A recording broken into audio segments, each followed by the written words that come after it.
Hey guys, it's Preston and welcome back to another Call to Battle video. Today I'm going to be giving you guys a preview of the first Call to Battle expansion, which is Expansion 1 Battle Tactics. I'm going to be showing 11 cards today, and these are basically what I've been working on now that the base set is finished. And just as a little reminder, the base set is available on the Game Crafter.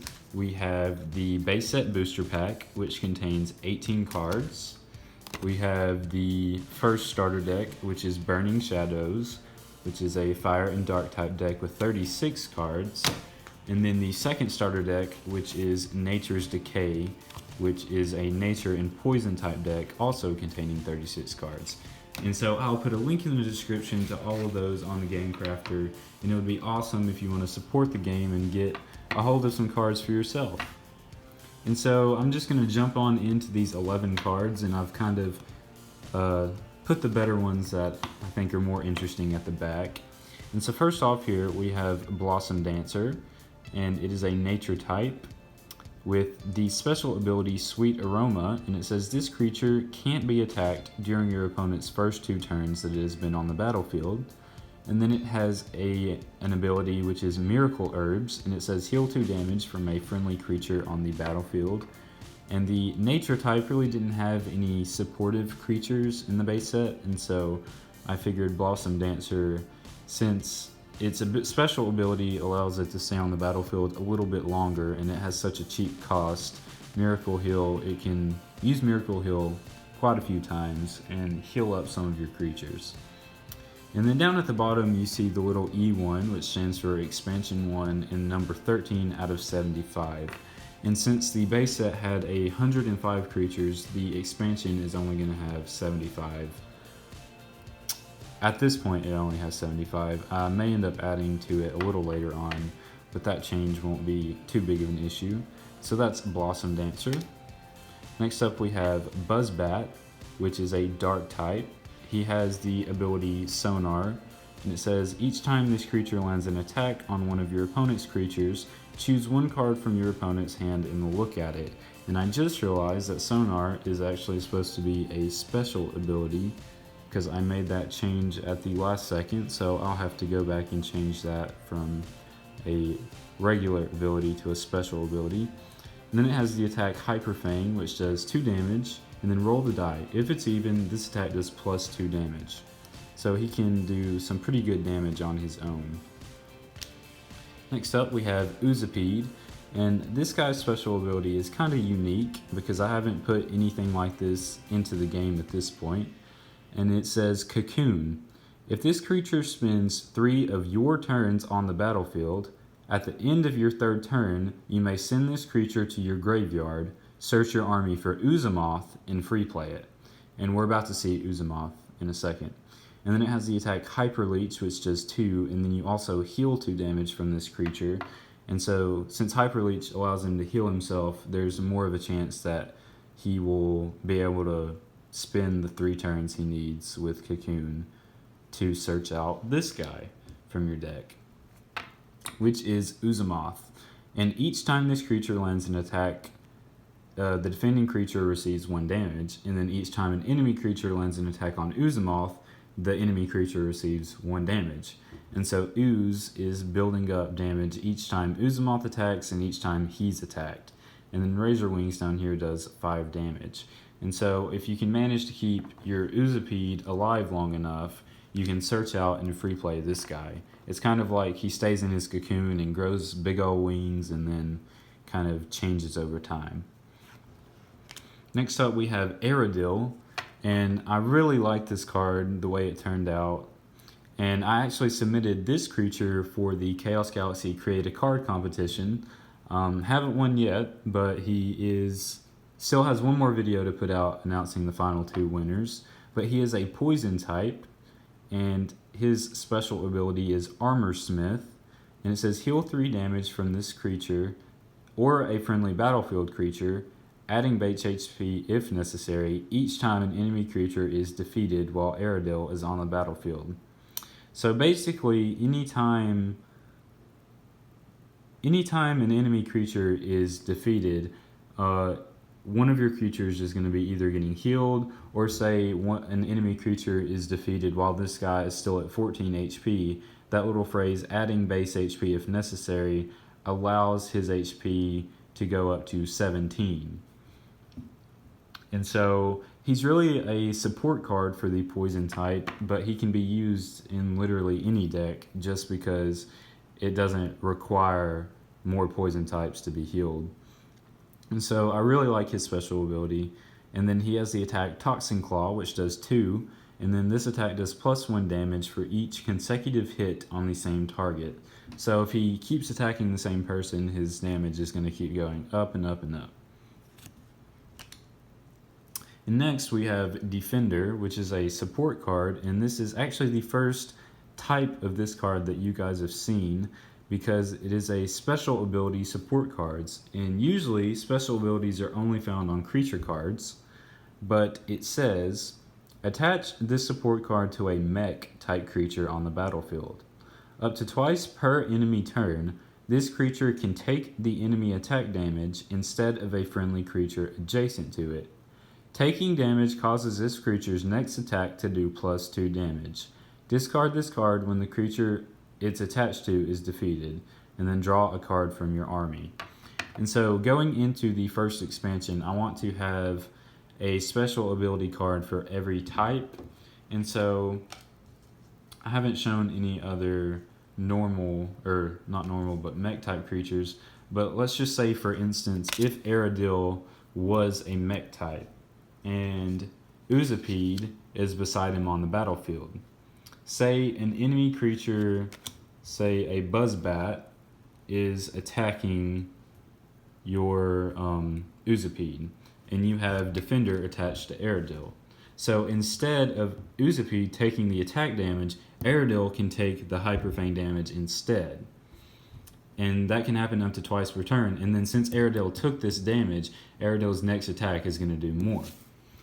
And so it's good to attach the Defender special ability on tanky creatures that can really take the attack damage of 4 other creatures, your weaker ones.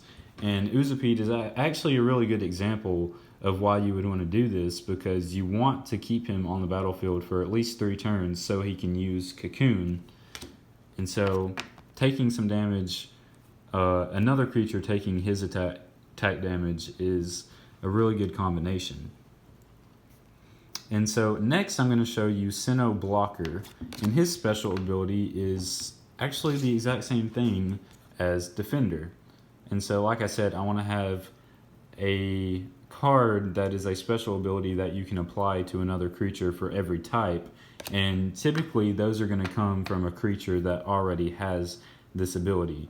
And as you see here, if you take a look at Cinnabreaker's gauntlet right there, it's actually the same card artwork on the Defender. And so it reads, up to twice per enemy turn, this creature can take the attack damage instead of a friendly creature adjacent to it. Taking damage causes this creature's next attack to do +2 damage. And he is a 3-cost creature and has 25 health, so 25 health is pretty good, but I figured it needs to be a decent number since he's probably going to be tanking some attack damage instead of some of your other creatures on the battlefield. And then he has the attack Knee Lasers, which does 2, and I didn't want to make Knee Lasers do too much damage right off the bat, since Defender is going to be making him do more damage. And so that's Cinnabreaker, and I really like the artwork for him. And next we have 2 combo cards. The first is Phi Rider, and I've actually posted this guy over on my Instagram. So if you're not following it, that's where you're going to see the first looks at new cards, and it's just calltobattle_TCG. Make sure to check it out. And so Phi Rider is a fire type. He has an ability called Beastmaster, which lets you search your army for Magmanculos and add it to your hand, and then shuffle your army. And then the attack Fire Charge. So he's pretty weak on his own, but he does let you search out for this guy, which is Magmanculos, and he has a special ability Tame. If this creature is placed next to a friendly Phi Rider on the battlefield, you may combine Phi Rider into the same creature slot as Magmanculos. Add the HP of both creatures together. And then he has the attack Magma Charge, which does 4, but then it does +4 if this creature is combined with Phi Rider. So let's say you place Phi Rider on the battlefield, and then you use a Beastmaster.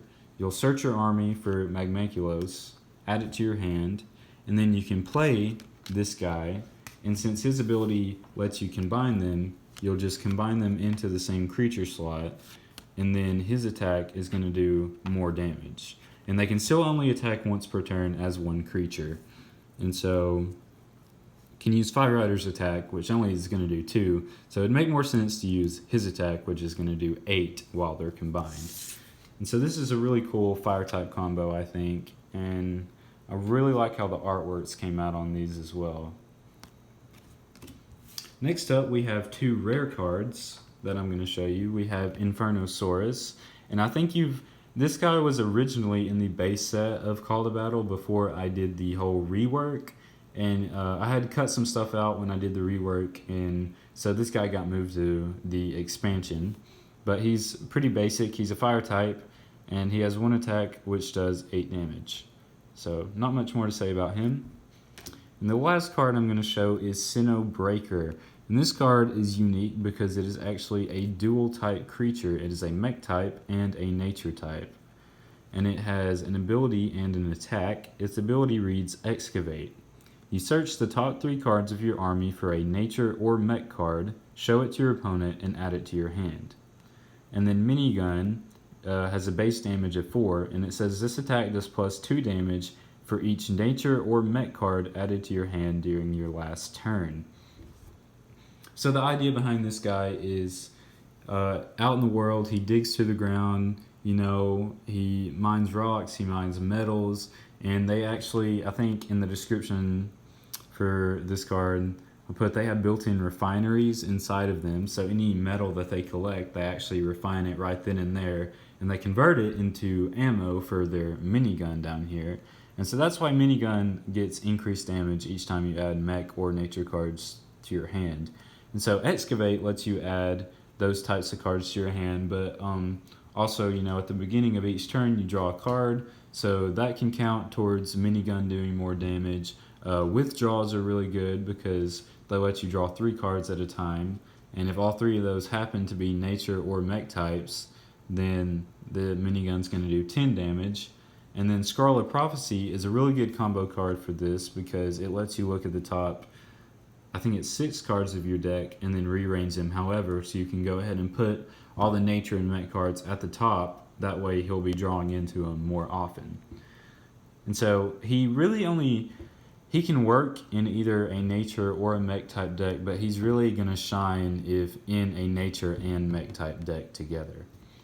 And so those are all the cards I have for you today. I hope you enjoyed it. I really enjoyed this preview, and it's really getting me excited for the first expansion of Call to Battle. Stay tuned for my next video because I'm going to be going over an archetype for the expansion 1, which consists of the Wisps creatures. That's a really hard word to say, Wisps. But yeah, stay tuned for that, and then after that, hopefully I'll have like a pack opening video or something like that. But I hope you guys enjoyed watching this video. Don't forget to check out the Game Crafter for the base set, and don't forget to hit that subscribe button so you don't miss another video. And if you enjoyed this one, if you could just leave a like, and it really means a lot. And so you guys do you, and I'll see you next time.